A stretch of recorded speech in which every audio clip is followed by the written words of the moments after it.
सामाजिक आणि राजकीय परिस्थिती कितीही प्रतिकूल आणि बिकट असू द्या, त्या परिस्थितीला संयमानं तितक्याच कणखरपणे सामोरं जाणं, तिच्यावर यशस्वीपणे मात करणं, याचं अगदी देशातलं एकमेव उदाहरण म्हणजे शरद पवार.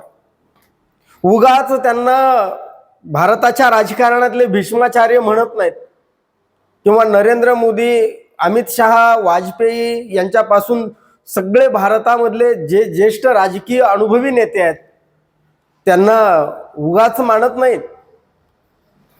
पुतण्या, ज्याला अगदी बालपणापासून राजकारणाच्या एका उंचीवर नेऊन ठेवलं, अगदी तळहाताच्या फोडासारखं जपलं, त्याच्यावरच काळ ओढवला, त्या परिस्थितीमध्ये शरद पवार काहीशे खचले आहेत, खिन्न झाले आहेत अथवा कोलमडले आहेत. ते साहजिक आहे, तसं चित्र दिसलं. पण कोलमडले पण संपले नाहीत, ते म्हणजे शरद पवार. परिस्थिती एवढ्या वेगाने बदलत होती, अजितदादाच्या मृत्यूनंतर अगदी भाजपातनं राष्ट्रवादी काँग्रेस पक्ष अजितदादा गटाचे राष्ट्रीय अध्यक्ष हे प्रफुल्ल पटेलच होणार अशा बातम्या पेरल्या जात होत्या. आणि अगदी पियुष जे पटेल, ते जे मंत्री आहेत भाजपचे, त्यांनी तर अगदी जाहीरपणे करून जाहीर सांगितलं होतं की राष्ट्रवादी काँग्रेस पक्षाचा कारभार आता प्रफुल्ल पटेल करणार आहेत.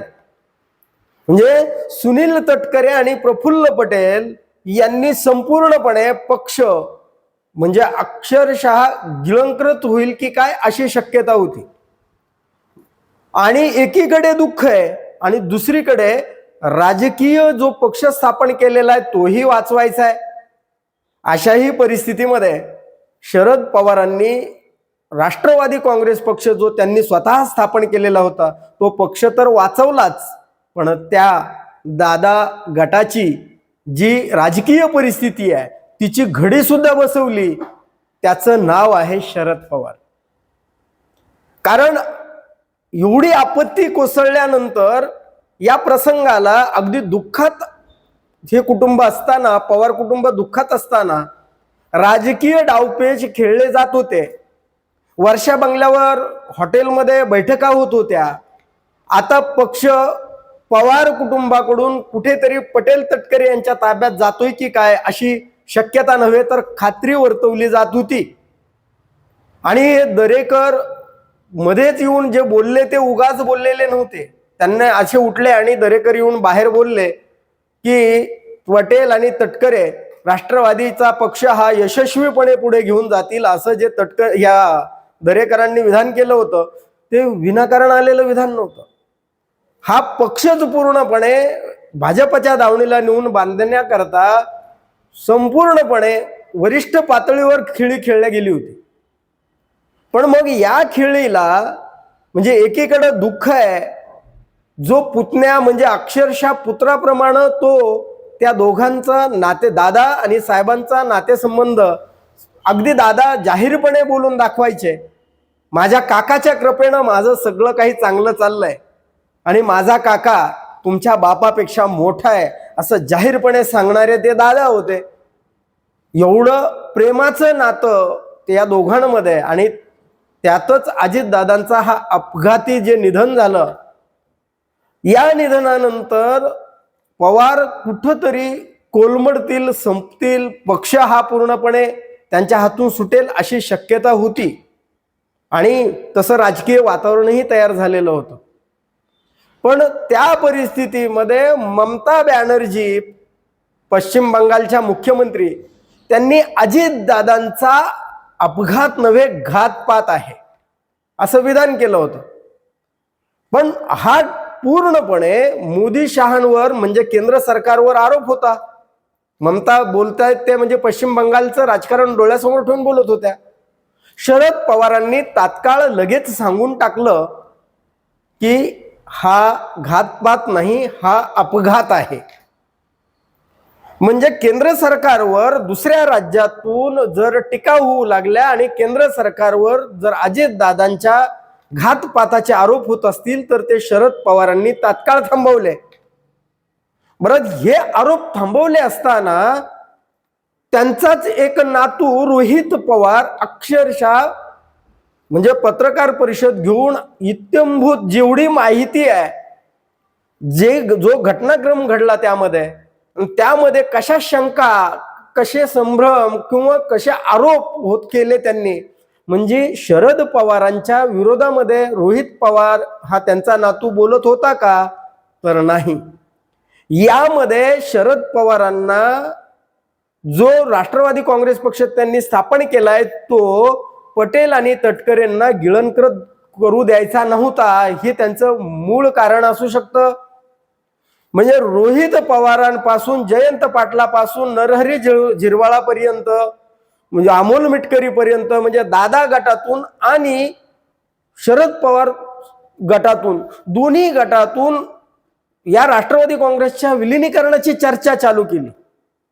आता ही चर्चा चालू झाली, हे रोहित पवार घातपात म्हणतायत आणि दादा गटातले सुद्धा त्याची चौकशी झाली पाहिजे म्हणतायत. पण मग शरद पवारांनी हा जो दबाव वाढवला आणि त्यामध्ये प्रमुख बघा, रोहित पवारांनी जेवढे आरोप केले त्या आरोपाला कुठेही शरद पवारांनी कुठेही नाकारलं नाही किंवा त्यामध्ये असत्यता आहे असंही सांगितलं नाही. फक्त त्यांनी हा जो अपघात झालाय त्याला हे तटकरे आणि पटेल कसे कारणीभूत आहेत हे दाखवण्याचा प्रयत्न रोहित पवारांनी केला. एक तर ती कंपनी आणि एक प्रफुल्ल पटेल आणि तटकरे, म्हणजे एकंदरीतरित्या या सुनील तटकरेंना सुद्धा सांगावं लागलं. म्हणजे ही विलिनीकरणाची चर्चा झाल्यानंतर ते म्हणाले की अशी गोष्टच झाली नाही, पण त्यावर सुनेत्रा पवार, पार्थ पवार यांनी मौन ठेवलं. ते जाणीवपूर्वक ठेवलं, कारण पवारांना राष्ट्रवादी काँग्रेस पक्ष वाचवायचा होता याची जाणीव सुनेत्रा पवार आणि पार्थ पवार यांना सुद्धा होती. नाहीतर हे रोहित पवार अथवा हे जे बोलतायत सगळी मंडळी दोन्ही गटाकडनं की घातपात झाला, तटकरे किंवा ते प्रफुल्ल पटेलांची कोणती फाईल होती, तिच्यावर विदर्भातला कोणता नेता होता, ते प्रमोद हिंदूराव जे बोलत होते, या सगळ्या गोष्टीचं विश्लेषण करता हे लक्षात येत आहे की या दोघांना खलनायक अगदी जाणीवपूर्वक ठरवलं जातंय का? कारण या दोघांनी म्हणजे यांच्या महत्वाकांक्षेला धुमारे फुटले होते. कारण भाजपतले नेते हे दोघं पक्ष सक्षमपणे सांभाळू शकतात. म्हणजे सुनेत्रा पवार यांना अजितदादा पवारांच्या नंतर उपमुख्यमंत्री करणार यामध्ये शंका नव्हती कोणाला, आणि पवार कुटुंबाला सुद्धा सुनेत्रा पवार या उपमुख्यमंत्री झाल्याचं त्यांना दुःख नाही, त्यांना उलट आनंदच आहे. पण कुठंतरी यामध्ये भाजपा आणि हे पटेल तटकरे मिळून कुठंतरी राष्ट्रवादी काँग्रेस पक्ष गिळंकृत करतील की काय, हा पक्ष सुनेत्रा पवार आणि पार्थ पवार यांच्यात जर ताब्यात ठेवायचा असेल तर आपल्याला हे जे राष्ट्रवादी काँग्रेस पक्ष अजितदादा गटातले जे प्रमुख कारभारी स्वतःला समजतात त्यांना त्यांची जागा दाखवणं गरजेचं होतं. आणि तेच काम शरद पवारांनी हा अपघात आहे असं सांगून नरेंद्र मोदी आणि अमित शहावरचा जो शंका आरोप आहे त्याला खंडित केलं. पण रोहित पवारांनी ज्या काही गोष्टी मांडल्या आणि पटेल आणि प्रफुल्ल पटेल आणि तटकरे यांच्यावर जे आरोप केले त्यावर शरद पवारांनी मौन राहणं पसंत केलं. सुनेत्रा पवार, पार्थ पवार यांनी त्यावर प्रतिक्रिया देणं टाळलं.